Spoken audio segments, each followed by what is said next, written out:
প্রিয় ভিউয়ার্স, কেমন আছেন সবাই? আশা করি সবাই ভালো আছেন। আপনাদের দোয়া ভালোবাসায় আমিও ভালোবাসি।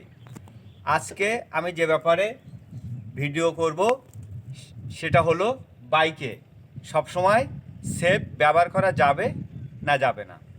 তো ভিউয়ার্স, ভিডিওটা আপনারা দেখতে থাকুন। দেশ এবং দেশের বাইরে থেকে যারা সবসময় সরকার মোটরসের সাথে আছেন, অসংখ্য অসংখ্য আপনাদেরকে ধন্যবাদ জানাই। তো ভিউয়ার্স, প্রতিটা বাইক এখন যত কোম্পানি বাইক তৈরি করছে, কিক না থাকলেও মাসলি সেলফ থাকে। তো সেলফটা সবসময় ব্যবহার করা যাবে কি যাবে না, সেটার উপরে আজকে আমার ভিডিও। তো প্রথমে আমি বলবো সেলফ অবশ্যই সবসময় ব্যবহার করা যাবে। তো ভিউয়ার্স, যেটা করার, সেলফটা ব্যবহার করার সময় কিছু প্রপারলি মেনটেনেন্স আছে, সেটাকে করে সেলফটা ব্যবহার করবেন, তাহলে বাইকের সেলফটা সহজে নষ্ট হবে না। তো অনেকের মনে প্রশ্ন জাগে যে সেলফ যদি সবসময় ব্যবহার করে, তাহলে সেলফটা তো রানিং করে বাইকের ব্যাটারির থেকে সেলফ সুইচটার থেকে আউটপুট হবে, আউটপুট হয়ে সেলফ মোটরের সাহায্যে ইঞ্জিনটাকে স্টার্ট করবে। তো ভিউয়ার্স, হ্যাঁ, সেটা করবে। তো তার জন্য ব্যাটারির পাওয়ার কমবে। তো ব্যাটারি চার্জ করে, ব্যাটারি চার্জ করার জন্য প্রত্যেকটা বাইকে একটা কোম্পানি রেকটিফায়ার তৈরি করে দিয়েছে, রেগুলেটর সিস্টেম। সেখান থেকে ব্যাটারি চার্জ করবে, হেডলাইট জ্বালাবে, তো আউটপুট হবে, আউটপুট হয়ে যত প্রকার ইলেকট্রিক সাইট আছে সবগুলোকে রেকটিফায়ার অর্থাৎ ইউনিট ওটাকে কন্ট্রোল করবে।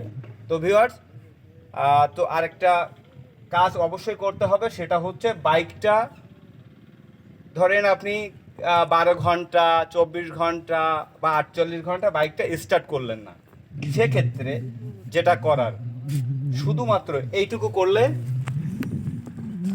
বাইকটা স্ট্যান্ড থেকে আমি নামালাম, বাইকে উঠলাম, যেটা করার, গিয়ার একটা দিতে হবে। তো কিছু কিছু বাইকে সামনে গিয়ার শিফটিং করতে হয়, আপ ডাউন দিতে হয় সামনে, আর কিছু কিছু বাইকে পিছনে। তো বাইকটার 4 গিয়ারের বাইক, এটা সামনে একটা আর পিছনে 3টা। তো আমি সামনে একটা গিয়ার দিলাম, যেটা করার, গিয়ারটা দিলাম।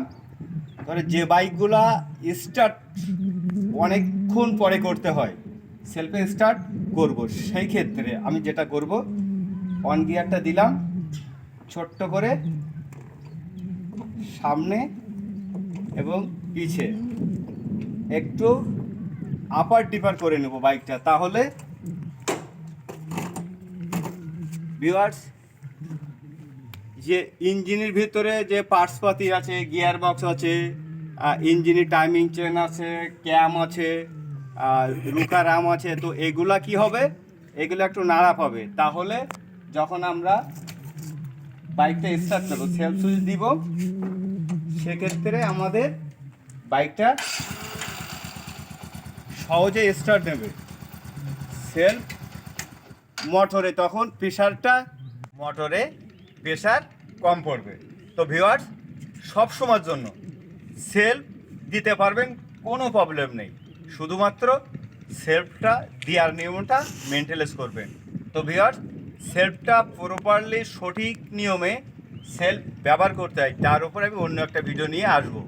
তো আজকে শুধুমাত্র যে বাইকটা সব সময়ের জন্য সেলফ ব্যবহার করা যাবে কি যাবে না। তো ভিউয়ার্স, 100% সবসময় সেলফ ব্যবহার করা যাবে, নো প্রবলেম, কোনো সমস্যা নাই, ব্যবহার করা যাবে। তো শুধুমাত্র কিছু মেনটেনেন্স আছে, আমি ভিডিওর মাধ্যমে দেখালাম, অবশ্যই এগুলোকে ফলো করবেন, সেলফ ব্যবহার করবেন, কোনো সমস্যা নাই, সেলফ ব্যবহার করবেন। তো ভিউয়ার্স, সবসময় নিরাপদে বাইক রাইডিং করবেন, সুস্থ থাকবেন, ভালো থাকবেন। আর আমার ভিডিওটা যদি ভালো লাগে, তো অবশ্যই সরকার মোটরসটাকে সামনে নিয়ে যাওয়ার জন্য চ্যানেলটাকে সাবস্ক্রাইব করবেন